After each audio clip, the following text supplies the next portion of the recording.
Oke, ini bagian kelima dari soal prediksi OSK Fisika SMA tahun 2023 ya. Jadi sebelum kita bahas, silakan teman-teman bagi yang mau mencoba mengerjakan soal ini bisa di-pause dulu videonya, lalu kalian kerjakan dan nanti kita coba koreksi bersama-sama hasilnya dalam video ini.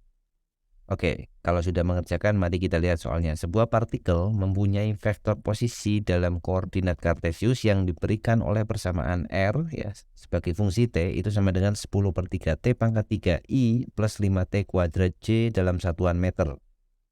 Jika massa partikel tersebut adalah 0,1 kg, maka pada saat T sama dengan 1 sekon, nilai momentum sudutnya relatif terhadap titik asal adalah titik-titik.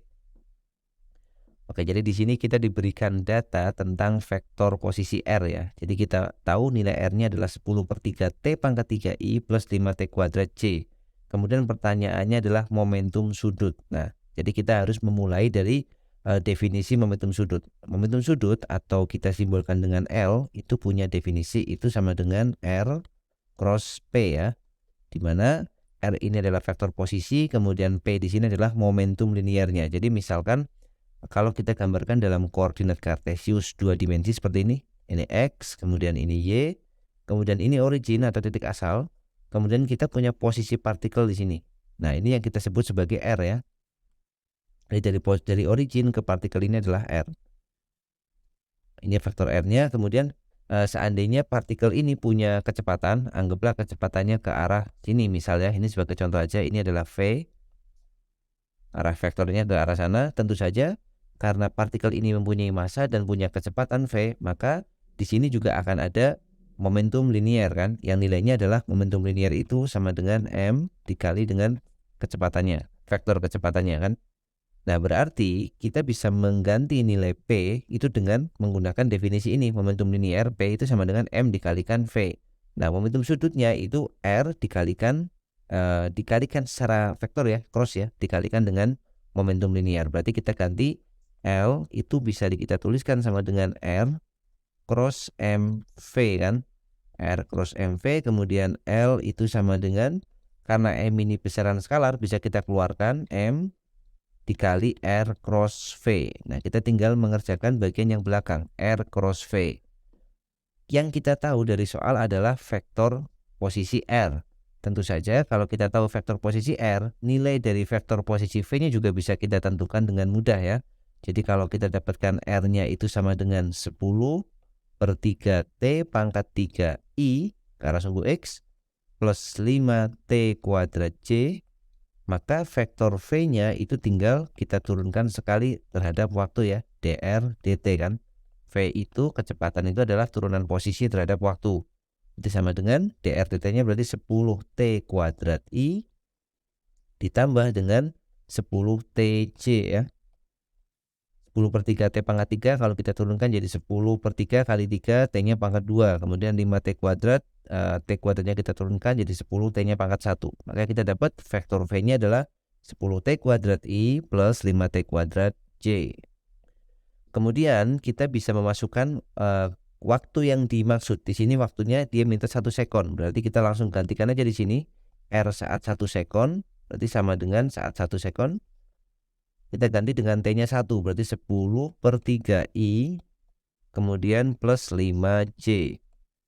Lakukan hal yang sama untuk V ya. V saat dia 1 sekon berarti sama dengan 10 I plus ya, T-nya diganti 1 kuadrat itu 1, berarti 10 I plus 10 kali 1, berarti 10J ya. Nah, kita dapat vektor R dan vektor V-nya. Maka kita tinggal lakukan operasi cross product ya. Operasi cross product-nya adalah R cross V. Kita bisa menggunakan metode determinan itu yang pakai miring-miring, pakai silang-silang, atau dikalikan 1/1. Nah, kita akan menggunakan yang metode yang menggunakan determinan ya. Saya gambarkan dulu atau saya tuliskan dulu.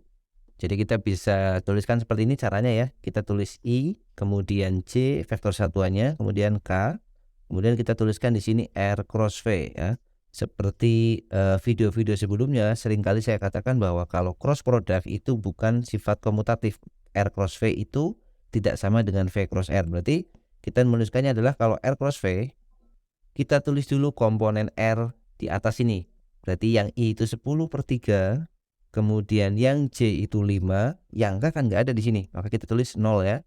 Kemudian yang V di bawahnya di sini berarti 10, kemudian ini 10, kemudian ini juga 0 ya. Maka kita bisa lakukan dengan cara seperti yang teman-teman pelajari di materi matriks ya. Kita tambahkan 2 kolom lagi di sini IC 10/3, kemudian 10, kemudian di sini 5, kemudian di sini juga 10 ya. 10/3 10, kemudian 5 10, lalu kita buat garis miring-miring kan. Seperti ini. Ini yang ke arah sini itu positif nanti, kemudian yang ke arah atas nanti negatif ya. Kita kerjakan dulu yang bagian positifnya. Yang positif berarti yang ke sini. Kita kalikan.